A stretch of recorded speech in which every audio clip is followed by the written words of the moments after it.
В России настали черные дни. Страна-агрессор боится новых украинских ударов после попаданий по заводу беспилотников в городе Елабуга в Татарстане 2 апреля. Как сообщает Институт изучения войны, российские чиновники выражают встревоженность и панику. К примеру, глава Республики Татарстан Рустам Минниханов призвал россиян проснуться и не ждать, пока их города защитит ПВО. Он заявил, что энергообъекты РФ – это самое уязвимое звено.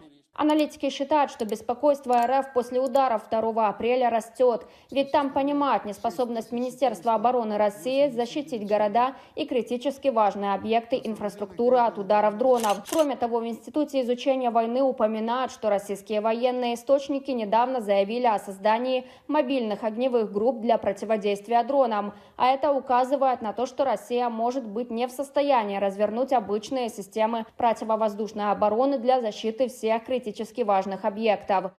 Отметим, атака по Татарстану – это первый случай нанесения ударов на расстоянии в 1300 километров от российско-украинской границы. Как пишет издание Forbes, для атаки Украина применила новый беспилотник за $90 тысяч. Сообщается, что это сверхлегкий спортивный самолет «Аэропракт А-22», который переделали в беспилотник и начинили его взрывчаткой. Это указывает на то, что удар по заводу дронов в Елабуге не будет последним для нового типа беспилотников. Продолжаются атаки и по российскому Белгороду. Город практически каждый день подвергается ударам. Однако Кремлю безразлична судьба его жителей, а пропагандист Владимир Соловьев называет жалобы на обстрелы Белгорода мерзкой истерикой. Вот федеральная власть забыла Белгород, помогите людям. У людей ничего нет, это кошмар. Люди себя чувствуют брошенными. Как вы можете, пока Москва гуляет, Белгород гибнет? Вот это вся мерзкая истерика.